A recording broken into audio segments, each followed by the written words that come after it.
say the least.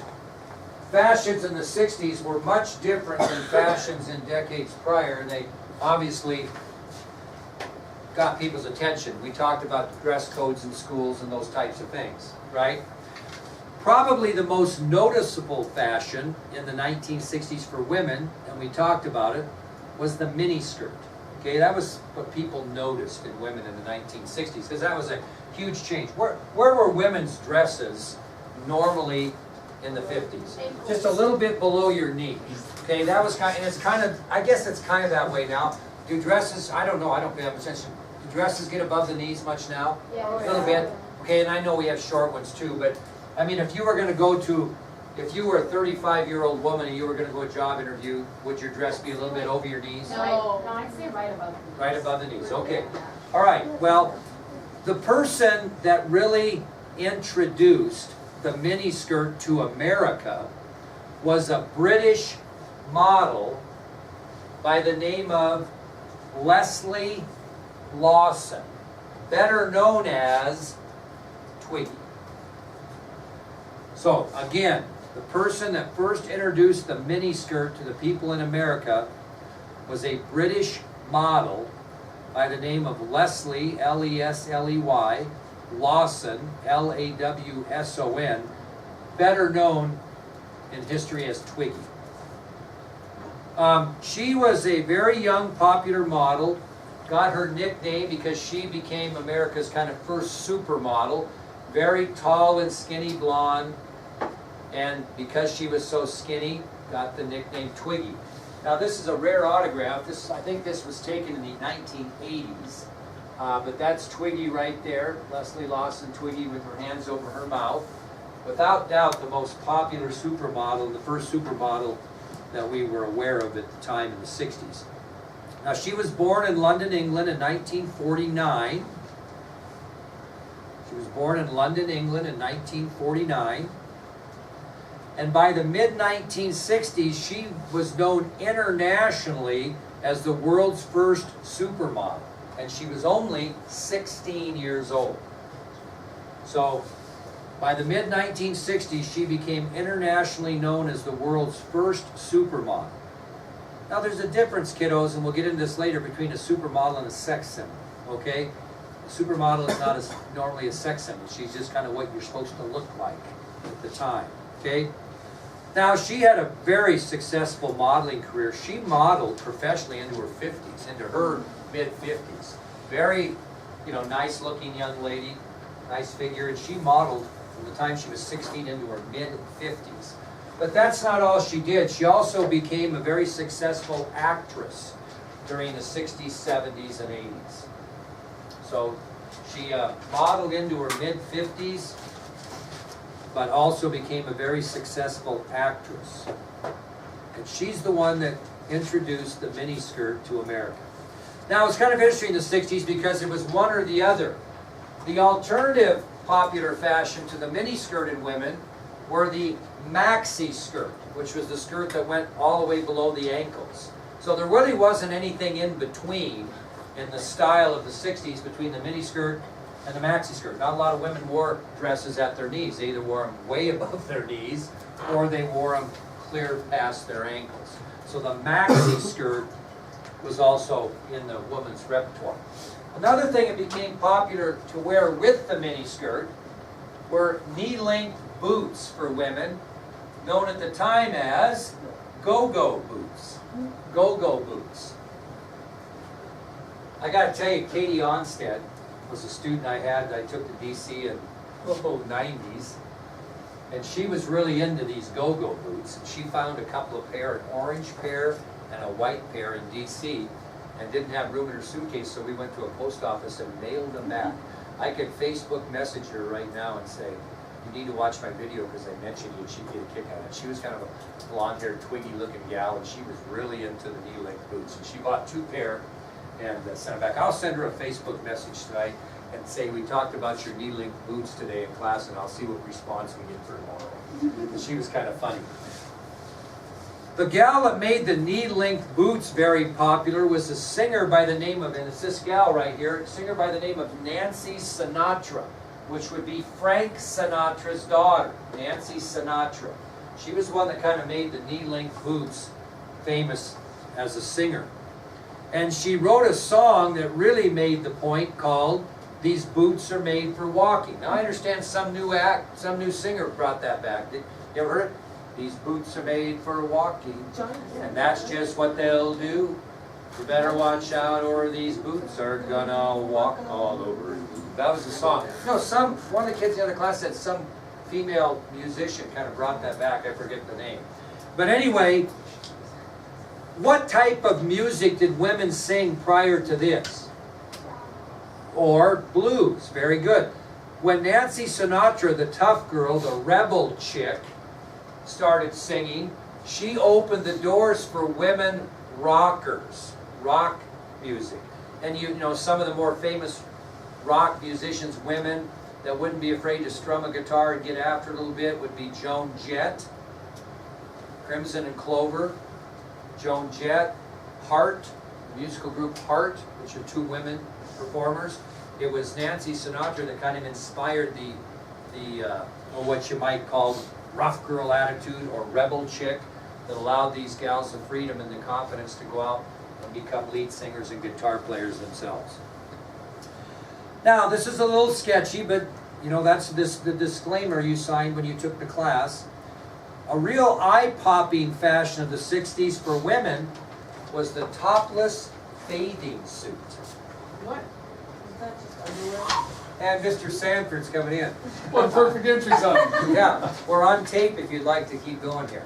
They're all yours. We'll end with that shock of the topless bathing suit. Go ahead, you're on it. Shock is the word. Very good. This All is right. the 1960s. Real quick, I don't want to take up a bunch of you guys' time. I know Mr. Durr has talked to you, and some of you in other classes have heard this this talk today, but I'm to the point now where I have to order AP exams, okay? And what I'm asking is that only people who are serious about putting in the time and effort for the AP exam take it, and here's my rationale why. Last year we spent between $6,500 and $6,800 as a school purchasing AP exams for people. Yet when I go in and proctor within 10 minutes in certain tests, I have kids with their head back, not giving any effort. That would appear to be a waste of money for me. Now, keep in mind, I'm not saying you have to pass for me or to get a certain score to say it's worthwhile. All I'm asking is that for that 2 to 3 hours of time frame of an AP test, that I get your best effort. That seems like a fair trade, is that if we're going to pay for it, we get the best effort you have that day. Sleeping would not fall in that category. Would you guys agree? So what I want, and the other issue is our AP U.S. History exam falls on May 10th, which is regional track. So there's a conflict there that I am aware of. So at this point, some of you will have to make some choices and those types of things. All right, so what I would like to know, because I know Mr. Durr has done some, has previewed this with you, how many of you are absolutely 100% certain I would like to take the AP U.S. History exam? Okay, so keep your hands up so I can mark you off here. Ms. Carver, Ms. Kittleman, Black. I'm going from K to B, I have to move on the list. Okay, anyone else? So here's what I would propose in a fair trade is if there's an extenuating circumstance where you cannot take the test, come and talk to us. But if you just decide of your own free will to not take it between now and May, we're probably going to ask for reimbursement on that, okay? The flip side is, if something happens where you're a track athlete or you think you have something scheduled and you get hurt and something falls through and it's like, well, now I'll be here and I'd like to try it, we can do that, but there is a late fee for ordering after this Friday. So if you're someone who think you have something scheduled and then that falls apart, come and talk to me and I think we can work a deal where I'll pay for the test if you'll pay for the late fee. Does that make sense? So my goal is not to intimidate you or try to talk you out of it, but I hope you can see where I'm coming from. My goal as Mr. Gunderson, as administration, is we want to incur the cost of this for your students for as long as we can. But if we spend $6,800 and don't perform well on that, then we start to question who should pay for it. Well, if you're an AP student and you're going to take 3 tests in that week or 4, that's expensive for you. I would love to bear the burden of that cost. So all I'm asking is that if you decide to do that, give me the best you have from that 2 to 3 hour window, okay? So I appreciate you guys' time. Does anyone have any questions? So I will order on Thursday, so you have the rest of today and this evening to think about. Tomorrow, probably mid-morning Thursday, I will place the order so I'm not up against the Friday timeline. I have a little cushion if we have internet issues, which we do sometimes. So if there's anything like that, but come and talk to me if you have questions. Again, I'm not trying to persuade you out of it, but I hope you can see from my point that if we spend a good amount of money, and like I said, in certain tests last year, I was disappointed in the effort that we got. So I'm not asking that you have to write a 3 or a 4 or a 5, because these are rigorous tests, I accept that. And you can go in and give your best effort, and that may be a 1 or a 2. I'm okay with that. Just make sure we get your best that day. Okay? Mr. Durr, any questions or anything to add? Nope, I think just make sure if you commit to do it. Yep. And so there's a little bit of time. If you have a change of heart, come and see us. I'm more than happy to visit with you about that, okay? Any questions I can answer for you guys? All right. Thanks for letting me interrupt, and thank you for your time. Get back to that interesting story, Mr. Durr. I think it's better if I leave. It is the 1960s. Well, anyway, they actually had such a fashion. And how do you think that, what do you think that looked like from a material point of view? It wasn't just a bottom and no top. I mean, it was actually... Oh, two-piece? Would you like to see? No. Yes. But it's not, I mean, this isn't, we're not talking pornography here. Here, this is, I mean, this is what it looked like and the expression on the girl's face that didn't really want to try it on. Well, you turn away if you don't want to see what it looks like on a girl, and it's a picture a long way, so it's not like this is anything bad. So, well, I'm giving you a chance. If you don't want to see it, you don't have to. Oh, I thought that was the No, I'm going to show it to you on a gal in the swimming pool, okay? Oh, okay. So, if you don't want to watch, you can close your eyes. 1, 2, 3, here we go. This is what it looks like on. Oh. Well, kids, listen, and the good news is this. Sales were a little slow on this attire. Very few women purchased them, as you might imagine. Yeah, get the book out. That's great. It's summer. Moving on. And it just goes to tell you, it goes to show you the liberalism of the 60s in comparison to the 50s. You wouldn't have been caught dead in anything close to that in the 50s. Okay? Now again, as I mentioned, I want to re-emphasize, sales were a little slow on this attire. Very few women purchased the item. So anyway, let's go to men now. Okay, what did they wear? And I used to have one of these when I was a first-year teacher or aspiring first-year teacher. Interviewing for jobs. I had the old tight-waisted suit. Those are the kind. You didn't wear baggy suits. I mean, they were tight. You had a nice vest underneath your sport coat and a tie, and they were very tight-waisted suits. They weren't hanging off you. They were tight. If they were hanging off you, you looked like an old guy. So tight-waisted suits were the big fashion for men in the 60s. Another thing that most people don't like were sideburns, and especially they called them lamb chops or mutton chops, and basically what a guy would do is grow a beard and then cut the goatee part out of the beard and just have the lamb chop sideburns. That was kind of a big fashion. A lot of musicians had those in the 60s. Excuse me. Another thing that I was very proud to have when I was a young high schooler were bell-bottom jeans. I don't think you'd believe unless you saw them. They were straight, they were pretty straight, I heard that. They were pretty straight-legged jeans, and then they just pooped out bell-bottoms. Now, in my day, if you had a pair of hash jeans that had the sunrise on the back pocket, you were all that. And man, those things were just tight on your leg and then boom. And they were the thing. Those were what you wore. And it even became a fashion for men in the 1960s to wear fur coats, which had been really limited to women up to that point.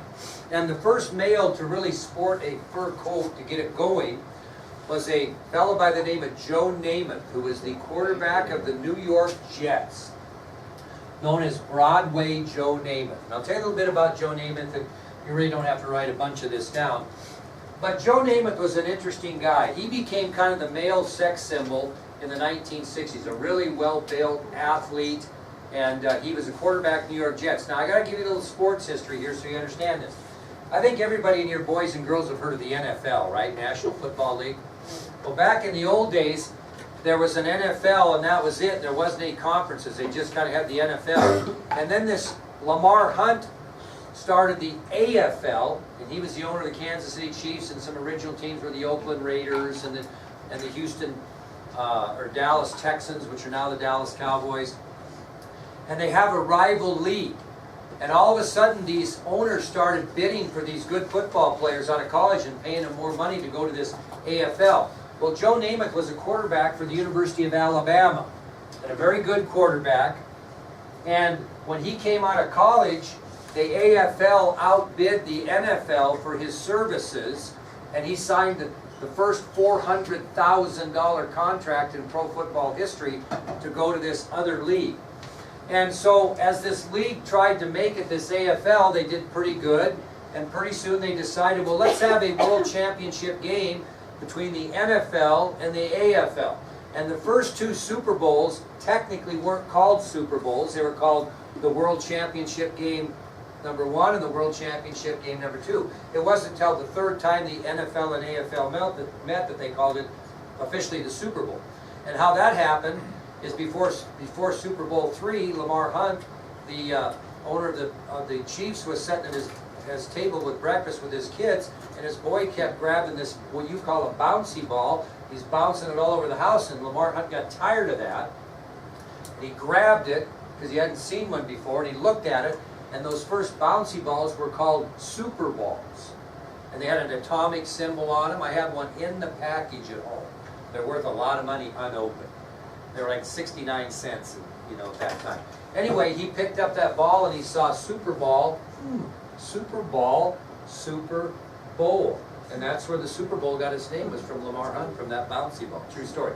But anyway, what happened is the NFL crushed the AFL in the first World Championship game. The Packers crushed the Chiefs. In the second Super Bowl, they crushed the Raiders. And they were thinking about bagging this thing, because it just wasn't any competition.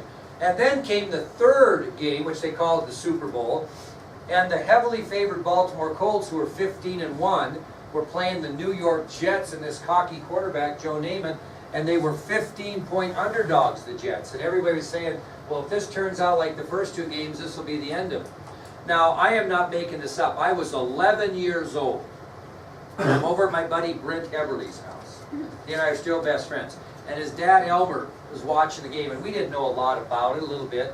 And I'll never forget Elmer, as the game's going on, he kept saying, I just cannot believe this. I can't believe the Jets are beating the Colts. This is unbelievable.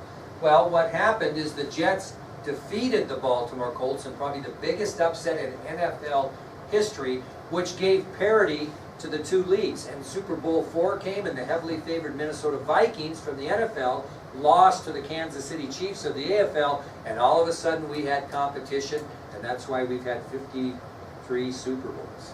Okay, it's quite a tradition. Now, Joe Namath, it's a little history of sports. He was a very good quarterback, but he didn't play very long because his knees were so bad.